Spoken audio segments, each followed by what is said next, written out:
I know you all have wonderful conversations going on with those next two, and I'm going to interrupt those because, like I said, we have a packed program. Again, my name is Victoria Erickson, and I'm the Executive Director of the Calaveras County Chamber of Commerce. And before I turn this over to Jack Bodine, our President, I just want to mention a couple of upcoming events that the Chamber has. Next Thursday, the 27th, we have a Chamber Mixer. It's our regular monthly Chamber Mixer. And it is at Pacific West Financial Group. It is here in Angels Camp at the new Prudential Building, and it starts at 5:30. On the 29th, we have our annual picnic, and it is at Utica Park. We have tickets for sale. You can see myself or any of our directors. Can I have the directors please stand? Come on, directors, I know you're out there. Standing, thank you. Any of these directors have tickets to the annual picnic? The exciting thing about our annual picnic is we will be unveiling our painted frogs for the 2008 year. So you will be able to see the painted frogs for the 2008 year. And we will be taking sponsorships at that time as well. Another upcoming event that we have is we are co-sponsoring with the Calaveras County Fairgrounds a big band dance party on October 13th. We also have tickets for those as well. They're $15 a piece.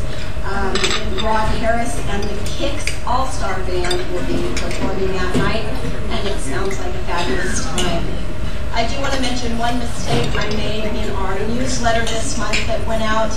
A Taste of Calaveras is not on the 22nd of September. It is on October 14th. There was a printing error, my mistake, and so I wanted to correct that for you. A Taste of Calaveras is up on our website. You can get all the information and phone numbers to call for more information. So at this time, I'd like to introduce Jack Bodine, our President, who will introduce our program for you. Jack, if you'd like to come up.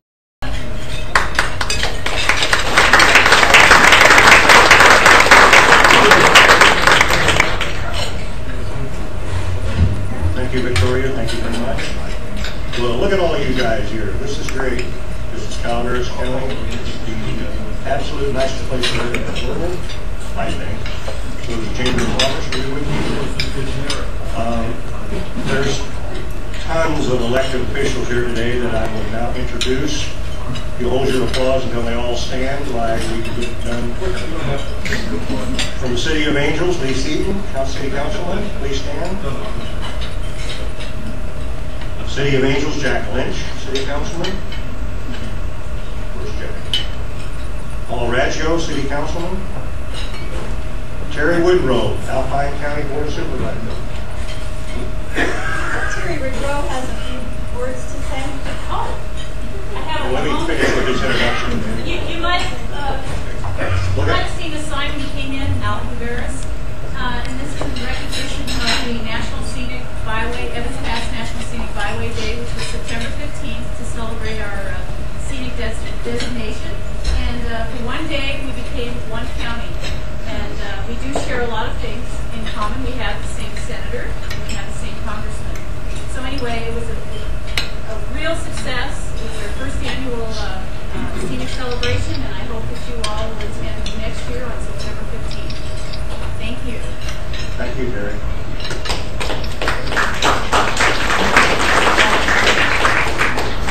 Tom Tryon, Calaveras County Supervisor. Maria Callaway, Calaveras County Supervisor. Dennis Down, Calaveras County Sheriff. Bertha Underhill, Calaveras County Water District. Ed Anderson, Foothills Fire District. Ed, stand up there. And of course, Senator Dave Cox. Now,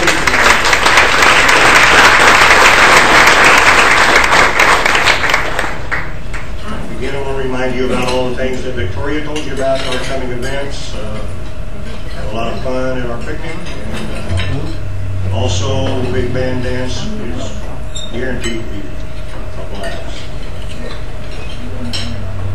Now we have, from the Bear Valley Ski Resort, we have Rosie Sundown and Leah Tenniskitter. They're going to give us a small presentation.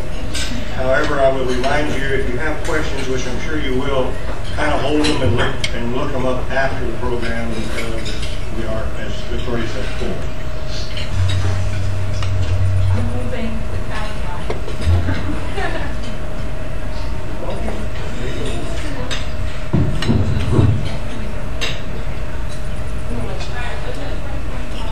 I don't know if everybody can see this or not. We just have some quick slides.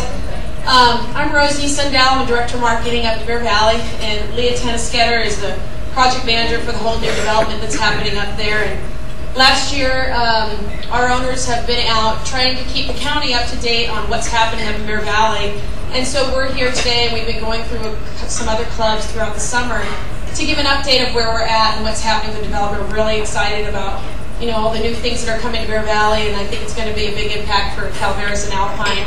So we just want to make sure everyone's up to date, everyone knows what's happening, and I think something about our owners that's really unique is they're trying to reach out to everybody, get feedback on our development, be part of what's happening up there.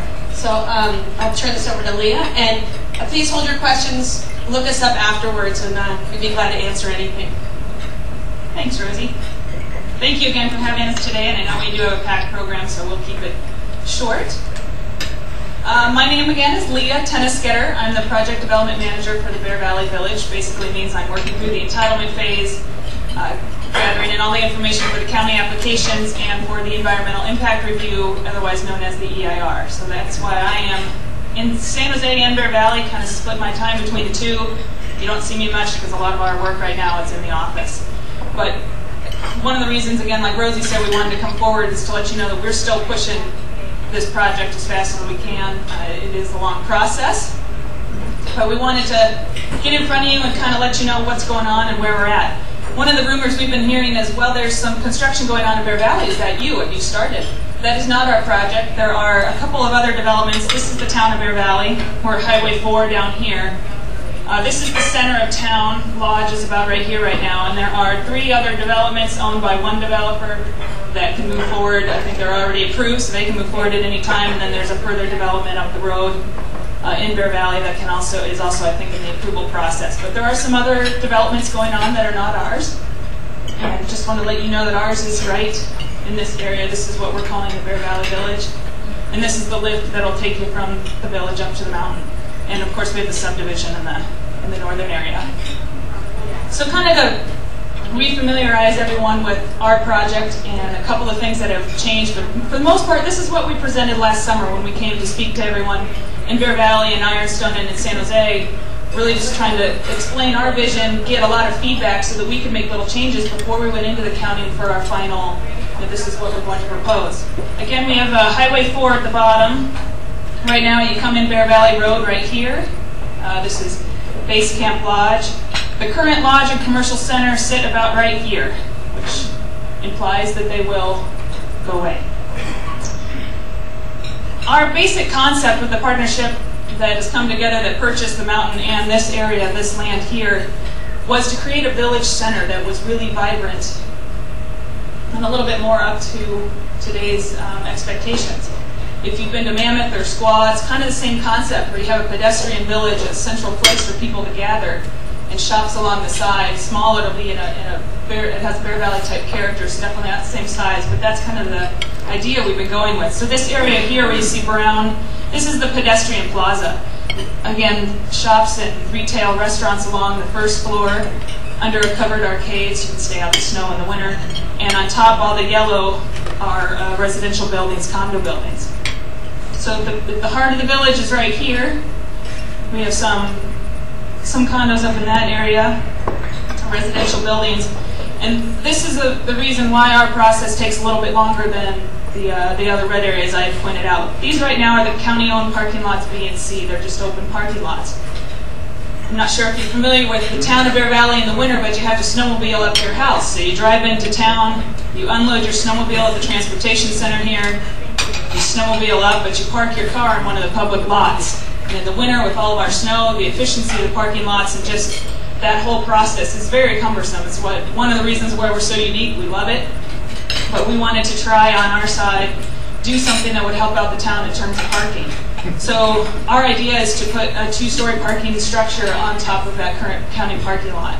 And this is the area here that creates the need for a general plan amendment and a zone change amendment in the Bear Valley master plan. For that reason, that kicked us into an EIR, the longer environmental review, which kind of stretched out our approval time. So we have a 2-story parking structure, and the way we're going to finance that was we've asked to move some of our approved units onto this area, so we have 3 condo buildings here as well. Also looking at employee housing, it's another issue in where we're at for temporary, seasonal, and also for permanent. One of the changes I wanted to talk about from last year is originally we had thought that we'd start with the first part of our village center here. And then looking at the size of that and how many units we had there, and that is half of our commercial space, it was a lot to take off on the first kind of jump out of the chute. So what we moved to is looking at this building here as phase 1, and that's about 50 units. In conjunction with that, we'll definitely be putting in the lift. It'll be a 2-year process. It's an 8,500-foot lift. It's very, very long. It'll be a high-speed quad going from this area in the village up to Koala Rocks. So this will be our first phase. And then the second phase would be the continuation of this building up here.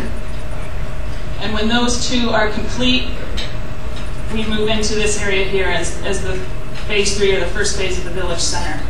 In doing so, the lodge and commercial center will stay here during this time. When this is complete, we can then move our tenants into the village center and minimize the disruption to their business, which is really important to us. So that was kind of one of the bigger changes we wanted to let people know about. The other one has to do with timing. We hoped we would be breaking ground in the spring of 2008. And the length of the EIR process and the applications by adding in the parking structure is pushing us out a little bit, and we think it's probably more feasible to say the spring of 2009 is when we anticipate breaking ground. And of course, that's if all of our approvals go well.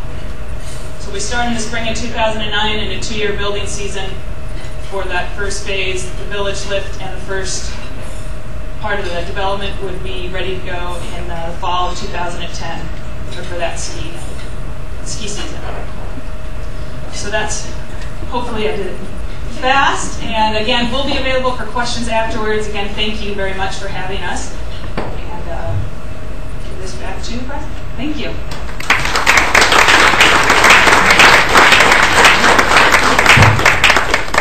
Thank you, Leah. That was very informative. And like she said, if you have questions afterwards, look them up. Leah and Rosie. Next, I would like to introduce the County Sheriff, Dennis Down. He's going to, as you know, there's a proposition on the ballot this fall that we're interested in. Dennis? Thank you, Listen, Victoria's told me about 12 times that I got 10 minutes. So I'd like to talk for about 5 minutes, and hopefully in the last 5 minutes, if you've got a question or two, I'd really like to try to answer those. But our jail situation in Calaveras County is absolutely deplorable. We basically run an all-felony jail. Way too many people are booked and released. In 2005, about 24% of the people that were released early from our jail were rearrested again while they should have been in custody. In 2006, that number bumped up to over 30%. And you can imagine having to rearrest these people when they should have been in jail, the workload and the strain that puts on the entire criminal justice system. Now, our jail was built in 1963. It's an old linear style jail, very work intensive, very dangerous for staff. And I guess the good news is, to kind of rush through that part of it, is a few months ago, our state legislature approved AB 900, which will provide jail funding for local jail construction. I mean, it's contingent, a big part of this, there's like 3 different elements to it. One is to take care of the state prison system. Another is to develop what is referred to as re-entry facilities. And I want to talk about that re-entry facility component just for a second, because we get a lot of questions and there's a lot of misunderstanding. Some people are believing that we're going to bring people from state prison into this county and house them, and it's going to be a bad situation. We have been working diligently with Amador and San Joaquin County to develop a regional re-entry facility. It looks like we've got that nailed down. Legislation was introduced about a week ago to, in fact, tell the Correction Standard Authority people who will be reviewing our grant application at some point that Amador, Calaveras, and San Joaquin County have complied with the element of developing a re-entry facility. Our people that get out, that are going to get out of prison with less than a year, will be sent to a facility in San Joaquin County for some very intense job training, work, rehabilitation processes, and then they'll be returned to our county. But we are not bringing people from other counties into the county. AB 900 will be a grant application. Right now, the belief is that the state will very likely provide 75% of the funding required to build a jail. We look at our jail as a $40 million project. The bond measure that we're moving forward, Measure J, is asking the voters to tax themselves, basically, for $31 million. The $31 million, $10 million of that will be to provide the match necessary to get the state money. There will be $14 million in that to provide Sheriff's Department dispatch, all the things that need to be co-located with the jail. The Sheriff's Department is the security for the jail. I know we talk about it in terms like it's 2 separate buildings, but it's really not. It's one entity, and it needs to be co-located and put together. There's $6 million in the bond to provide infrastructure, the roads, the sewer, the water, the gas, everything. So that's kind of where the money will go. Over the life of the bond, which is, I think, 30 years, it will start out at a little over $19 per 100,000 assessed valuation, but the average over the life of it will be a little over $18. We basically use the same formula as Calaveras Unified used in their successful bond measure here a year or 2 ago. That money is absolutely locked in to jail and sheriff's facility stuff. We can't decide to go spend it on something else, I don't think, without coming back to the voters. It's very much locked in. So if that's what you're voting for, that's what you're going to get. I do want to tell you that the Chamber of Commerce, a leadership group from the Chamber of Commerce, I think from 2 years ago, has been really taking the leadership role in this, going to the community, going to make presentations, and their project as the leadership group, when they were in training, I guess, was to develop a program for the jail. And they've been doing a great job making presentations. If any of you belong to community, city, church, fraternal organizations, please get hold of us so we can get somebody there to give a presentation and let them know. The media in this county, all of our print media has been very, very good to us, been very supportive. You can't hardly pick up a copy of the newspaper without reading something about this issue. Bill Johnson and KMBL have been absolutely wonderful. They let us get on there frequently to talk about this. It's been extraordinary. But we are still running into way, way too many people that know nothing about it. And we need your help. We need all the help we can get in informing people. We got a little bit behind the curve because of, no offense, Senator, but FPPC kind of screwed us up for a while, and so we're a little behind the curve because of some state bureaucracy. But but we're trying to catch up. The brochures, the signs, everything are on the way. And please, if you have any questions about this, we're absolutely desperate for this to pass. If our criminal justice system doesn't get this, we're just in a mess, folks. And when I say an all-felony jail, you may think, oh, gee, well, that's okay. Misdemeanors don't belong in here. Well, how about the second, third, and fourth time drunk driver that gets booked and released? There's a lot of misdemeanors that need to do their time, and we just don't have the space. We only have space for 9 females, and we have developed something, and we've taken some non-believers on tours of the jail, and when they come out the other end, they absolutely are supportive. Thursdays and Saturdays, we've set it up so we will take community groups on tours of the jail. We would very much appreciate any of you bringing yourself, your family, an organization you belong to. Come down and see what it is we're talking about. I can stand up here all day long and tell you how horrible it is, but when you see it for yourself, you're going to be a believer. We need to get this resolved. We're under a court-ordered capacity limit where we can only keep 65 prisoners in that jail. Every day, 5 o'clock, we do the count. Somebody's got to go. We usually book around 80 people a day. So, I mean, you can see how many people we're kicking out. And we just need your help. If I can answer a question or two very quickly, I'd appreciate it. Yes?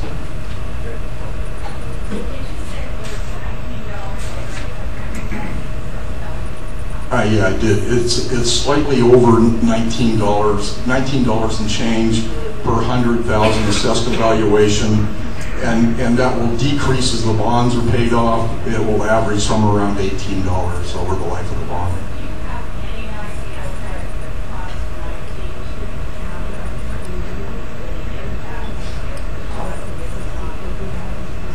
Well, the impact to the county if the bond's not passed is it will certainly put us behind the loop. I mean, we're going to have to come up with $10 million someplace to pay a 25% match. And then certainly if we locate the jail without the rest of the security needs and all that, it's going to make it a very difficult situation. Yes? What's the actual amount that the taxpayer is paying on the tax bill? I don't think it's $19 for the assessed valuation. It's set up as $19 and change per 100,000 assessed evaluation. Every year? Until the bond's paid. Well, it will decrease as the bonds are paid, but that's what it will start out with. Over the life of the bond, it will average $18. I think that's the amount of funds, not what the taxpayer is actually going to pay each year in additional. No, that's exactly what the taxpayer will pay every year.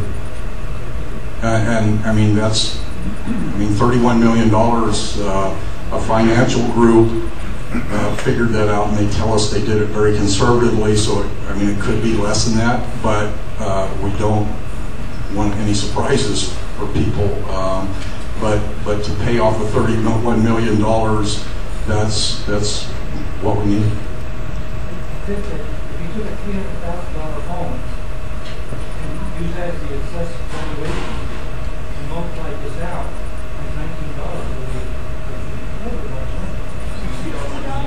$60 a year. You got to be $60 a year on a $300,000 home. That was the question. Well, that was the answer. It's $19 per $100,000 of assessed evaluation. Per year, I think that. Anything else? Yes? Dennis, is there anyone who's actually opposed to this bill that you know of? Is there anyone who is not seeing the big picture and would be silly enough to oppose this bill? There are a lot of people that don't have enough information and have not been educated on how desperately we need it. There are certainly people that simply feel that they may not be able to afford it. I mean, there are some people in this county that even though their houses maybe has an assessed evaluation of $60,000 or $80,000, they just feel like they're pressed to the limit. So there certainly are people for reasons. I don't know of anybody that says we don't need the facility. Hey, thank you for this opportunity.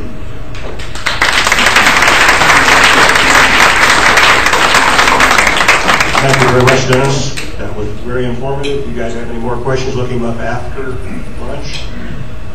Now it is my pleasure to introduce our guest speaker. Senator Cox has started at the Sacramento Board of Supervisors, I believe. Moved on to the Assembly, served a maximum of 6 years there.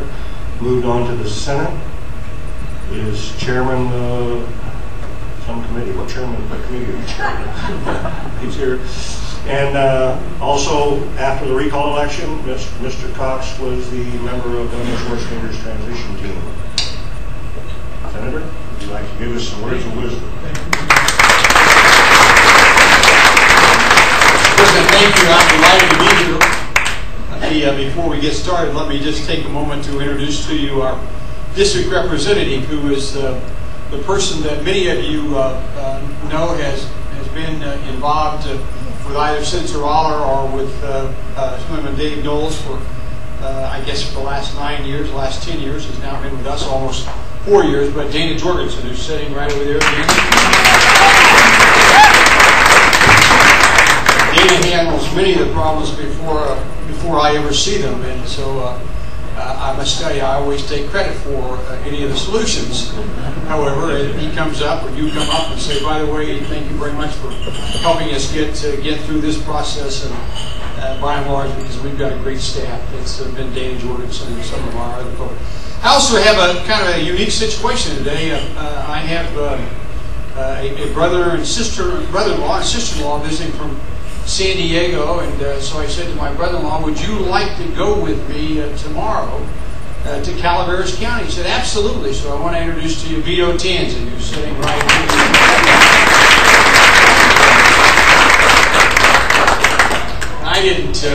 I didn't look to see the exact time allotment to Victoria, but I presume it's somewhere in the neighborhood of the 45 to 55-minute time limit that you normally allow me to speak at a meeting like this. But what's the time frame? We're talking about 15, 20 minutes, somewhere in that neighborhood.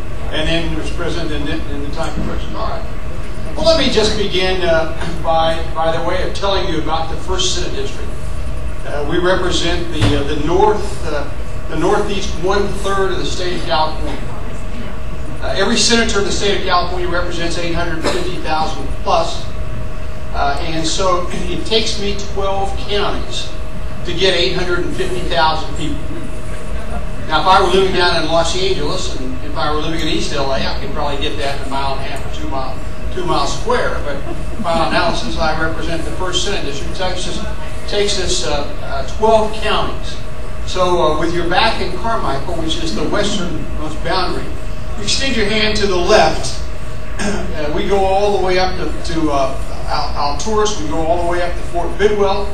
And then if you take your right hand and extend all the way to the south, we go all the way down to Mammoth Lakes and Mono County. So we have a big geographic area. And I will tell you that it isn't called the 1st Senate District for nothing. It's absolutely gorgeous. It's the best district in the entire state of California. By the way, our Chief of Staff, Kevin Bassett, was with me a couple of years ago. We were up in Alturas, and Paul, we ran into this cattleman, and he said, you know, Dave, we've got more people, we've got more cows here than people. I said, why is that? He said, because we just prefer. And by the way, I empathize with Marita when she fractured her hand, because in February 2006, I was out for dinner with my wife, and it was one of those late night kind of dinners at a gathering, and we decided that we would leave, and so we had parked down in the lower lot. And she said, I'm going to take the long way around. And I said, not me, I'm going to take the short way around. So I walked maybe 4, 5, 6 steps and stepped off a 5-foot bank. fractured my calcaneus, and so I've got a little hitch in my giddy up. But it's a situation I'm about 90% of where I was before I took that 5-foot fall. But you may very well wonder what the moral of that story is. You know, here it is, dark and pitch black at night. You might very well say, well, how do you get anything good out of that? And ladies, I just want to tell you, the moral of that story is if you've been married for 41 years, you always follow your wife. You never go alone without deciding to do what she says to do. Or the other moral of that story, by the way, is if you're not going to follow your wife, you, at least at night, you ought to have a flashlight. So, we're delighted to be here today, and I want to just take a moment to talk with you about 3 things, and then into answer any questions that you might have. The legislature, for those of us that are in business, the legislature is out of session, and so you're relatively safe. You're relatively safe from the standpoint that the Senate and the Assembly in the final month passed about 900 bills which will have to be implemented and be put into law when after the governor signs them and then all the things are written. But we in fact passed, I think it was 963 bills actually. So while the legislature is out of session, we in fact have passed a significant number of bills that frankly are anti-business. And I want to thank you all, by the way, for the job that you do as a Chamber of Commerce and as members of the Chamber of Commerce. I'm proud to be a member of this Chamber of Commerce. And as a matter of fact, we belong to every single Chamber of Commerce in the 1st Senate. Somebody opens up a Chamber of Commerce and we're there. And so we thank you for the work that you do. We passed the budget. We were a few days late getting that budget signed. And there's always lots of conversation about whether or not the legislature is doing its job when it doesn't pass the budget on time. But let me just tell you that budget was at least $700 million out of sync. In other words, we had expenditures of about $700 million more than we had revenue coming in. And my side of the aisle began to say, we just can't do it this way. And so as a result, we're either going to make these changes and or we're going to ask the governor to in fact make the changes, and so that's precisely what happened. We eliminated about $700 million in the budget, so at least it looks like that the budget was balanced. Now you might, that's a pretty novel concept, that you can't spend more than you take in. And so it is a situation that for this year at any rate, the elimination of that $700 million gives us a budget that, for all intents and purposes, is passed. Balanced. I do, in fact, want to tell you I'm very much concerned about next year because it appears that our deficit is about $5 billion. Just from the get-go, just starting, it appears that our budget is about $5 billion out of whack. Now, what does that mean? It means that we have, in fact, expenditures of about $5 billion more than we have revenue. Now, I don't need to tell you that in the state of California we have a situation where with today's environment that we in fact have a residential construction part of the economy that's almost halted from the standpoint that we're not building the number of new houses that we in fact have been building before, and so as a result our economy is not as strong and as robust as it has been in the future. So from that standpoint, we think we have got real serious problems relative to next year's budget. And that, the interesting thing about, we have been solving some of our problems, by the way, with borrowed money. And the insidious thing about debt, it doesn't matter whether you're a business or whether or not you're a family or whether or not you're the state of California, the insidious thing about debt is you ultimately have to pay it back. So we don't have unlimited borrowing capacity, but you can't solve your problems by continuing to borrow money in order to pay for your operating expenses. So we've got a problem. And we will begin working on the budget in the month of January, which is, generally speaking, the process. You begin in January with subcommittees and begin to look at all of the expenditures. So this is about the budget. Let me just talk for a moment about our prison system. About a third of our prison system is now under a receivership. A federal judge or two federal judges have stepped in and said, the state of California, you're not running it the way it ought to be run, and therefore we're going to step in and we're going to begin to make the changes that are necessary to bring the system into what we believe the compliance rate is. And so we're very much concerned about that cap that the sheriff was talking about. We're very much concerned that the federal judges will begin to say this is the total number that you can have incarcerated at any given time. There are 172,000 adult incarcerated in the state of California. There's probably about 30,000 young people that are in some sort of incarceration. But at any rate, there are 172,000 adults who are incarcerated. There's about 29,000 illegals who are in the system that we in fact are providing the correctional facilities for those that have committed a crime. Now, some would say, well, why don't you just take those people, round them up, and send them back home? Well, the truth of the matter is they've committed a crime. They, in fact, need to serve out their time just as anyone else who has committed a crime. But we have 172,000 incarcerated. We have, in fact, passed a budget that will provide about $1 billion, $200 or $300 million for the local counties to in fact improve or build new jails. And I want to tell you how very important it is for Calaveras County to pass the bond that the sheriff, in fact, was talking about. And can you not hear me back there? Okay. I was trying to figure out what you were. I'm giving you the way to go. That was the wrong finger. He's used to seeing the other finger, but I'm giving him the thumb. I always love to come to Angels Camp. At any rate, I just can't tell you how important it is that you pass that bond. And you say, well, Dave, the state of California is going to provide us with 75%.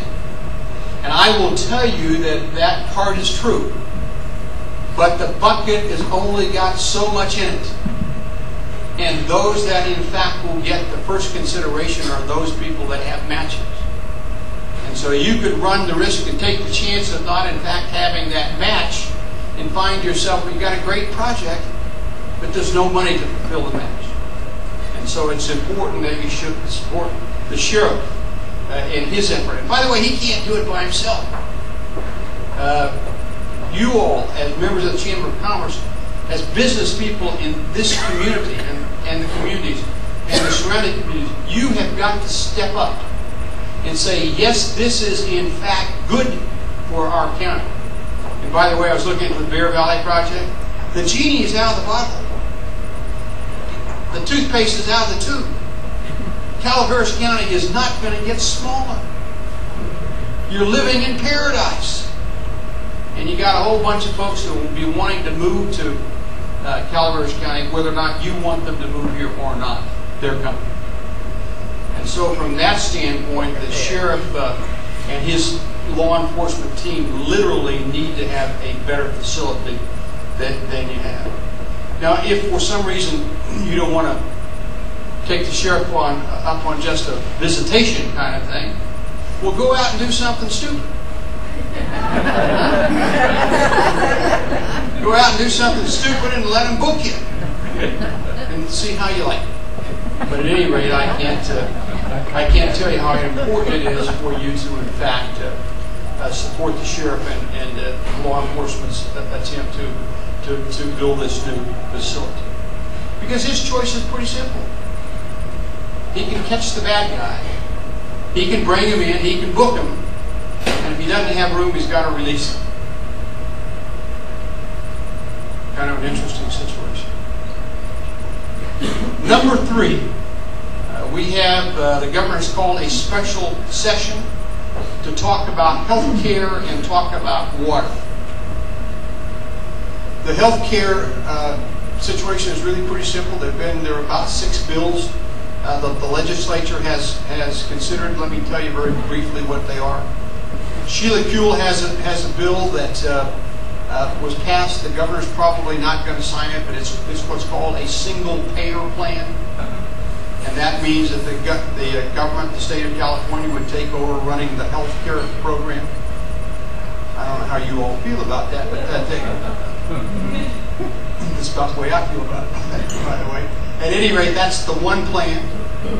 And then the other side, there's another spectrum that says what we really ought not to be concerned about so much is the insurance aspect. Because you see, with there are 37 million people in the state of California, about 6 million of those do not have any insurance. They're called the uninsured. About 1,200,000 roughly are here illegally. We've got about another million who believe that they're immortal and therefore they don't need any insurance. Then we've got about another million that in fact are eligible for other coverage but just haven't taken advantage of it.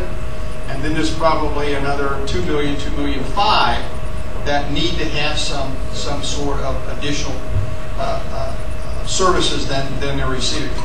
Our side of the aisle, by the way, has not talked about insurance so much as healthcare accessibility. Because you may very well have insurance, but if there are not any doctors who are willing to take you, you've got an entirely different situation.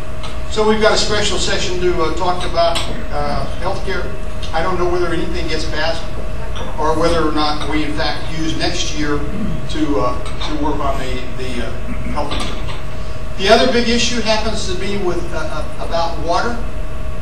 And there's the talk of about a $9 billion bond to deal with the water issue. And finally, our colleagues on the other side of the aisle are beginning to think that storage is important. You know, it's a situation where about 2/3 of the water that falls in the state of California falls north of the Tehachapies.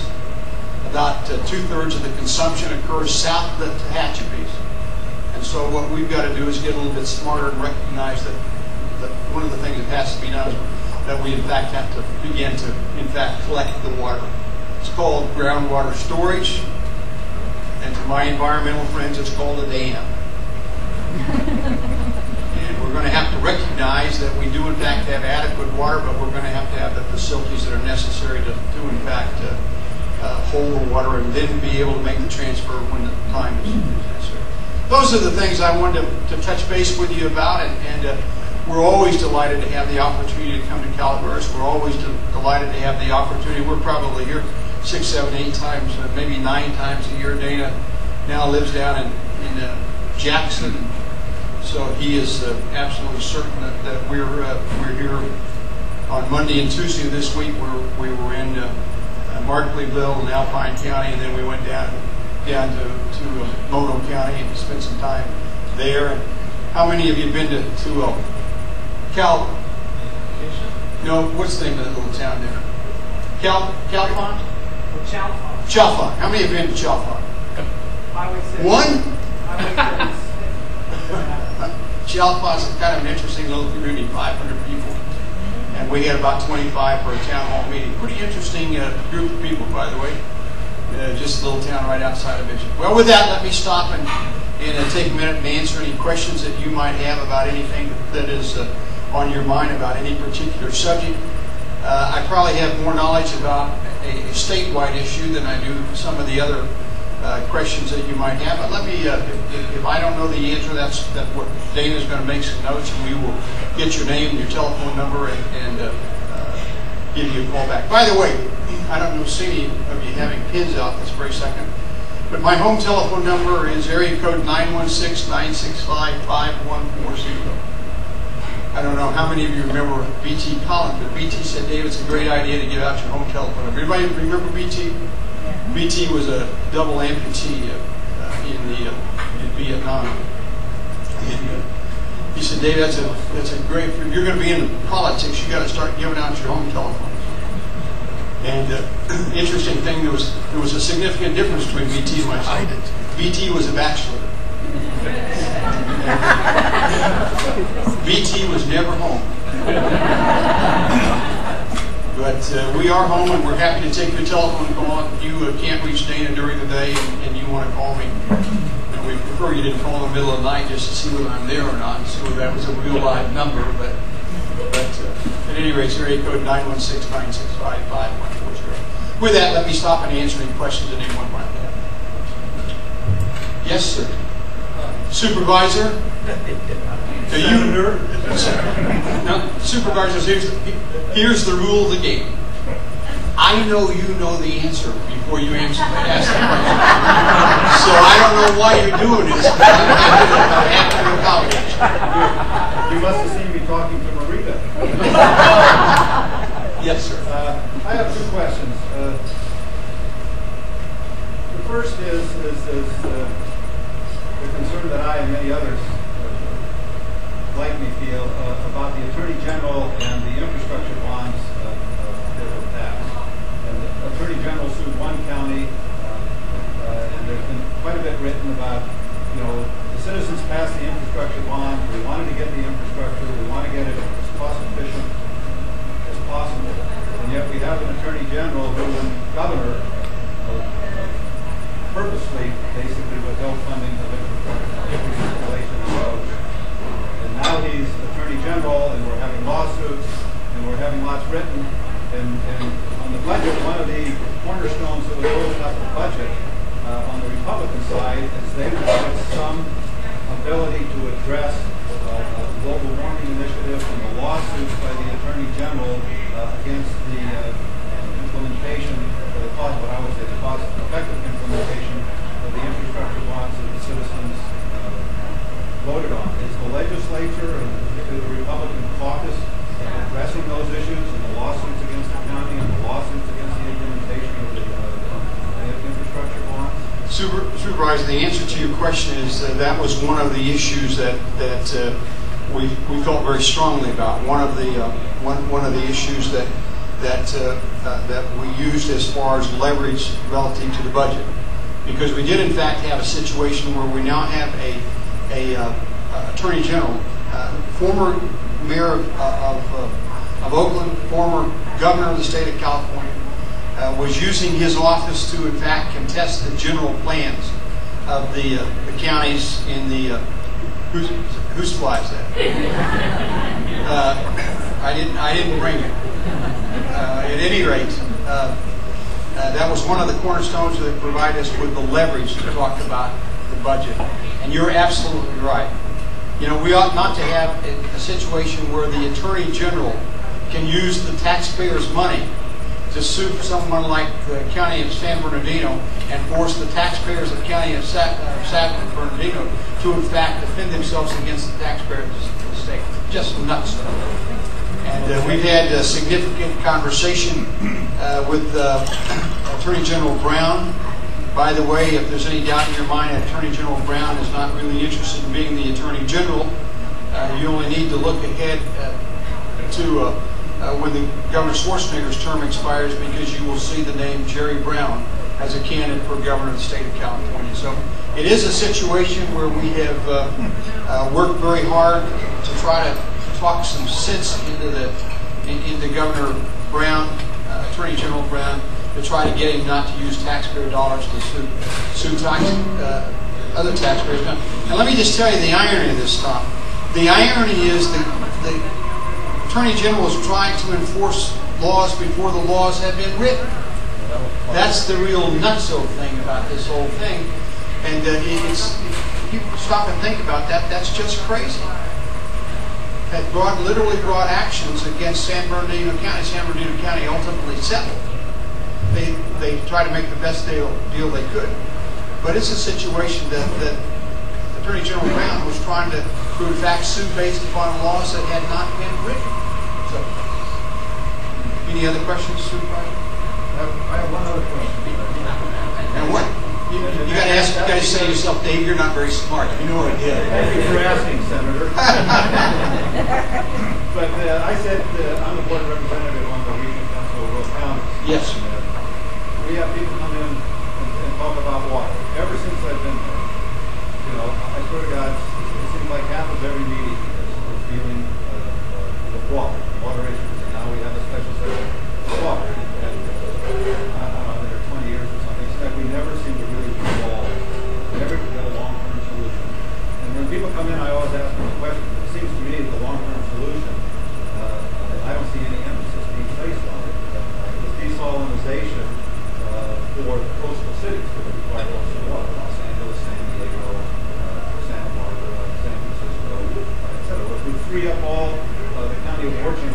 free up the river, to do away with the need for additional dams, and the like.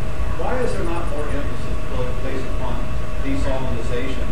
And is anybody really looking at that? And is anybody putting any research dollars behind that so that you don't have to keep looking to the Sierras for water for coastal communities?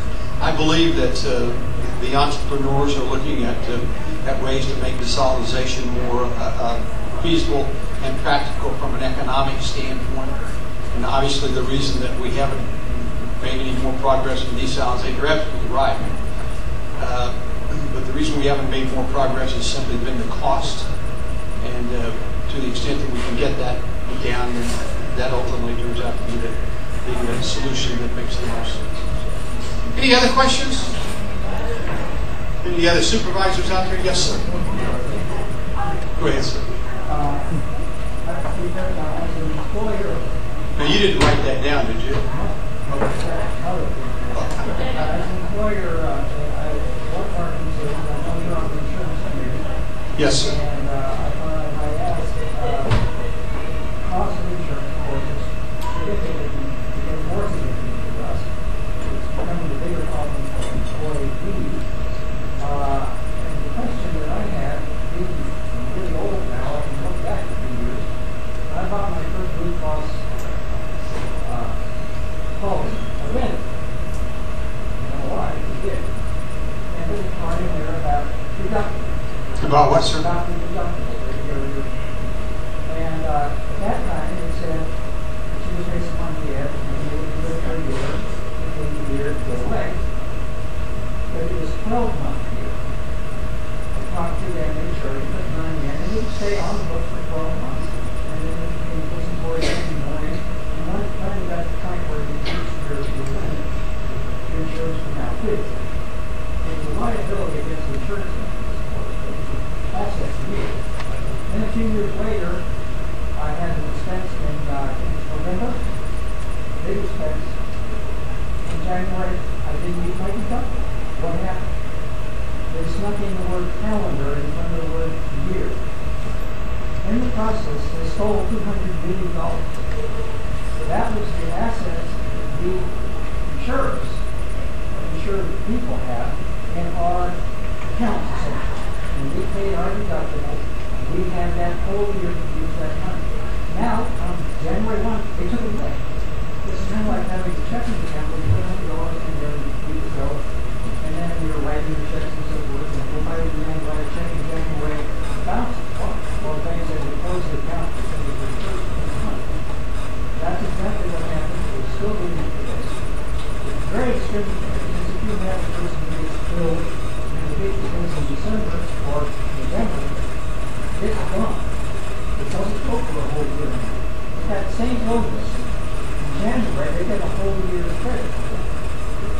You're being discriminated against because you got ill, you have to vaccinate ill in December, or November, or October, and it's a very serious problem. I know a woman who forego chemotherapy because she had to wait for January so that it could be applied to her body. And that's happening all the time. You go to the hospital, they have this big swamp in the city where people are not doing electric things because they want to put it off so that they can get the deductible so that it's stolen from them. I basically think it's that. It's certainly discriminatory. Why should you arbitrarily discriminate against just because you know that April of 2026? Is there any way that the state of California can straighten this group out? It is just outright theft, and I think we need to do something. Let me take a look at the situation. I've been in the insurance business all my life, and I'm not sure there's any difference between 12 months and 1 year, because a 12-month period, you buy your policy in June, for example, and then that carries through the month of May, and then you would start a new policy if you use the scenario that you're talking about, as opposed to a calendar year. I haven't looked at the fine print of a Blue Cross policy in some time. I'm not so certain that can't you use your deductible to carry over. If you didn't meet your deductible, can't you use it? Well, you should know if you met your October, You November. didn't meet your deductible, it was still carried forward in the old year. It was a 12 calendar month year, and 12 month year. And now when they put the word calendar in front of that, they claim that means everything at the end of the year disappears. So those people who were the last part of the year don't get full credit. And that issue is discriminated. It's like your money, mine. All right. I think there's some other. And now they'll do a little bit. Well, okay, if you claim I'll give you an extra 2 months. Let me. I believe I'm correct in saying to you that there's not much difference in the calendar year and the 12 months on an actuarial basis. I believe that to be the case, but I'd certainly be happy to look at it. Well, I heard what you're saying, and I'd be happy to look at it. I'd be happy to look at it. Say again. Good. All right. Steve, I know how to get hold of you. Yes, ma'am.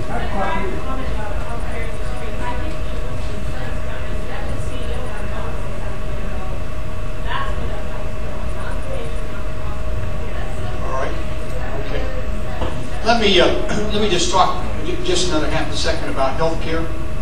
If any of you are looking and believing we can cover everyone in the state, 37 million people with insurance, and things get cheaper, you know, I don't want to dissuade you of your notion, but medical care is not going down, and it is a situation where it will continue to get more expensive than it is. And so I'm one who, by the way, believes that healthcare accessibility is probably the key ingredient that we need to be talking about. But there's probably not enough time today to talk about all the details of that. Any other? But thank you for your comment, by the way. I do believe that we need to be cognizant of where the dollars in fact are going and who's receiving them, whether or not they're going for benefits or patient care, or whether it's just compensation. Any other questions? Well, I can't, it's always a pleasure to be here, and we're delighted to have the opportunity to be a member of this Chamber of Commerce. Thank you very much.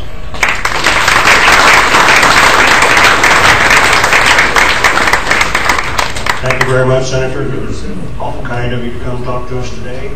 I think we have one thing left. We're going to give some things away, and we want to sell some tickets.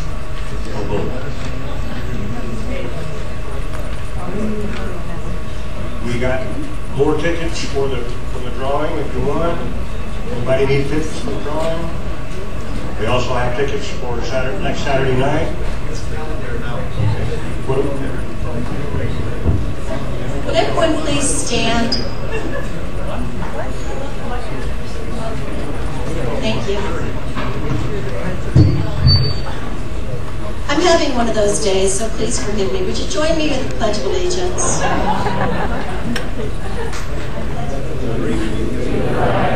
United States of America, and to the republic for which it stands, one nation, under God, indivisible, with liberty and justice for all.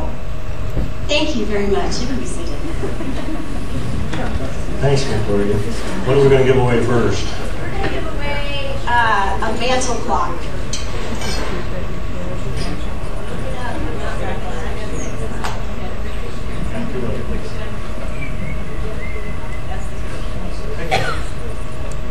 338-809. You got it?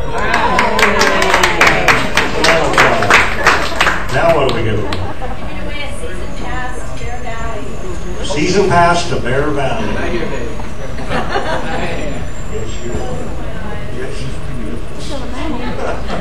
are. This one right here. How about 338-828? Well, 338-828.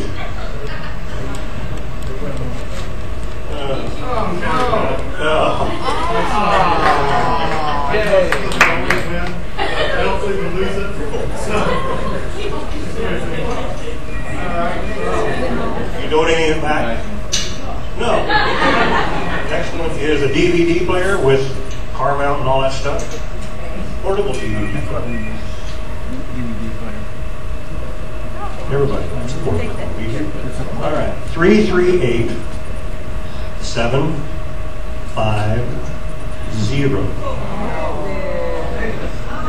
Take it.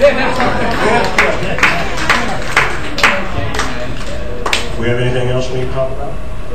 We just want to remind you that we are unveiling the frogs on September 29th, and we're having a fabulous $5,000 raffle prize that night. Tickets are only $100 a piece. Scott's waving his ticket around back there. If you want tickets, you can get them today. We've sold a lot of tickets, but we are only selling 200 tickets. You have a 1 in 200 chance to win the $5,000 cash. We'll be giving it away that night, and we are unveiling the frogs, so please join us in Utica Park on September 29th. Thank you, and thank you all for coming today. We are done.